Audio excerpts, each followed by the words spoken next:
Primeiramente nós lemos a palavra que está lá em 2 Coríntios, capítulo 4. E agora nós lemos aqui 1 Coríntios, capítulo 3. E o que nós podemos aprender com essa palavra? O que o Senhor ele nos ensina através das Escrituras Sagradas? A primeira coisa que nós podemos entender, de acordo com 2 Coríntios, capítulo 4, é que nós temos tesouros em nós. O versículo de número 7 diz assim: mas temos esse tesouro. Que tesouro é esse? A palavra do Senhor acima diz no versículo 6: pois Deus que disse, das trevas resplandeça a luz, Ele mesmo brilhou em nossos corações para a iluminação do conhecimento da glória de Deus na face de Cristo. E aí o versículo 7 diz: mas temos esse tesouro em vasos de barro, para mostrar que o poder que a tudo excede provém de Deus e não de nós. Uma coisa que é muito interessante a gente se atentar é o que a palavra diz quando o versículo 7 ele inicia: mas temos esse tesouro em vasos de barro para mostrar. Ou seja, Deus em nós, o tesouro que é o Senhor, o conhecimento da sua glória, o conhecimento de Deus, de Cristo, como diz o versículo 6, para mostrar que o poder que a tudo excede provém de Deus e não de nós. Então a primeira coisa que nós podemos entender é que o poder que a tudo excede, sejam do conhecimento, sejam da revelação, seja dos milagres, seja do ensino, seja qual for a capacidade, ela não vem de nós, ela vem de Deus. Deus é quem age através de nós. Nós somos apenas vasos. A essência é o que importa.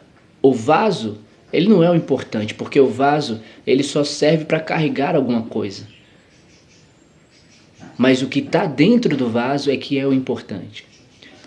Outra coisa que a gente pode aprender aqui é o que a palavra ela fala sobre dificuldades que passamos, que enfrentamos. A partir do versículo do número 8 até o versículo de número 9.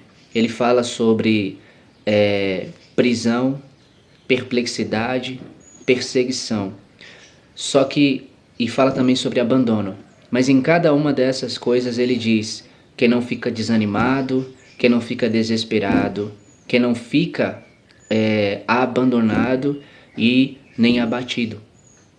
E aí ele diz assim, olha só que coisa maravilhosa, no versículo 16: embora exteriormente estejamos a nos desgastar, embora este vaso aqui ele se desgaste, embora a gente se canse, mas o versículo continua e diz assim: interiormente estamos sendo renovados dia após dia. Por que interiormente nós estamos sendo renovados dia após dia? Porque é o que está dentro de nós que nos renova dia após dia. O que está aqui por fora vai estar se desgastando. O físico, nossa aparência, o corpo, ele vai se desgastando.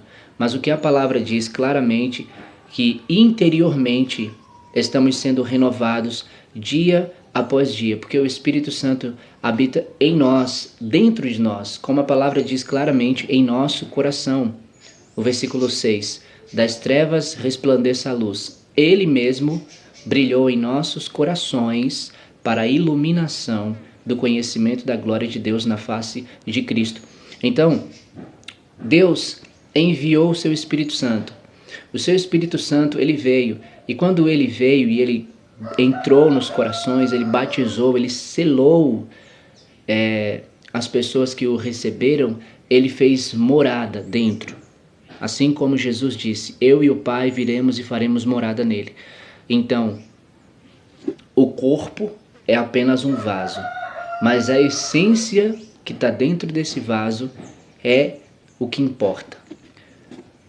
E ele diz assim, Outra coisa que a gente também precisa entender, que é o versículo 16. Embora as lutas e as dificuldades, embora as provações, embora as perseguições e tantas coisas que acontecem em nossas vidas nos aflinjam, fadiguem, mas a gente deve sempre se lembrar que é exteriormente, não é internamente, é exteriormente. Porque ele diz assim, ó, exteriormente estamos a desgastar-nos. Então isso é inevitável. Exteriormente nós vamos sim nos desgastar. Exteriormente nós vamos nos fadigar, nós vamos nos afligir. Porque é como ele diz no mesmo capítulo, no versículo 8 e 9. Perseguidos, mas não desanimados. Pressionados, mas não desanimados, perplexos, mas não desesperados, perseguidos, mas não abandonados, abatidos, mas não destruídos. E aí ele completa lá o 16 e ele diz assim: embora exteriormente estejamos a nos desgastar, interiormente estamos sendo renovados dia após dia, pois os nossos sofrimentos leves e momentâneos estão produzindo para nós uma glória eterna que pesa mais do que todos eles. Assim, fixamos os olhos não naquilo que se vê, mas no que não se vê, pois o que se vê é transitório ou passageiro, mas o que não se vê é eterno. Então, meus irmãos, a primeira coisa que nós podemos aprender com essa palavra, com esse capítulo de 2 Coríntios 4, falando nesse tema, a essência do vaso, é que o corpo é o vaso, é o templo, é o lugar da habitação do Senhor.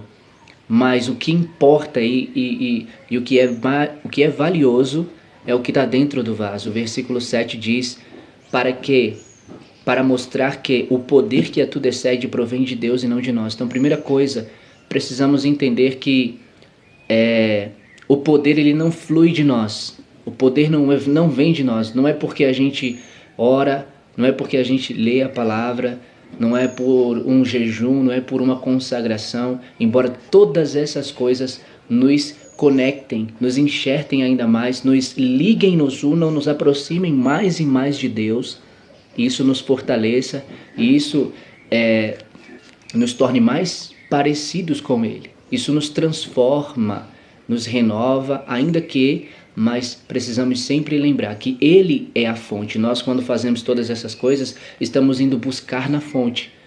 Nós não somos a fonte e damos a Ele. Pelo contrário, Ele é nossa fonte, nós buscamos nele. Ele é o que está dentro de nós. E é o que está dentro de nós que jorra para fora. Como Jesus, no último e mais importante dia da festa, diz: aquele que tem sede, vem a mim, beba. E como está escrito, do seu interior fluirão rios de águas vivas. E ele, quando a palavra lá diz, estava falando do Espírito Santo que seria dado aos que viessem a crer nele. Então, não é nada sobre nós, é tudo sobre ele, como a palavra mesmo diz, porque dele, por ele e para ele são todas as coisas. Porque nele vivemos, nos movemos e existimos. Então, a primeira coisa é isso. A segunda coisa é que, embora exteriormente a gente venha se desgastar, embora venhamos a passar por, como ele diz aqui, perseguições, abandono, perplexidade, embora venhamos a passar por prisões, por qualquer tipo de pressão, embora venham a acontecer essas coisas, mas o físico, nosso corpo vai se desgastar, mas interiormente estamos sendo renovados. E o que é melhor do que uma renovação? Quando a gente está com o nosso físico cansado, todo quebrado, a gente vai dormir. Quando a gente dorme, o nosso corpo descansa. E quando a gente acorda com as forças renovadas. A gente não está mais sentindo aquele cansaço do dia passado. Então assim o Senhor também em nós, como diz a palavra, dia após dia. Então, creia no renovo do Senhor, se agarre, se segure, confie e dependa desse renovo do Senhor, porque a palavra diz que é diário. Versículo 16, 2 Coríntios 4,16. Interiormente estamos sendo renovados dia após dia. Então, dia após dia, você recebe uma nova porção de força, uma nova porção de graça, uma nova porção de amor, uma nova porção da presença do Senhor. para que nos renove e para que nos inspire e nos guie e nos dê ânimo, fortaleça a nossa fé e nos ajude a perseverar.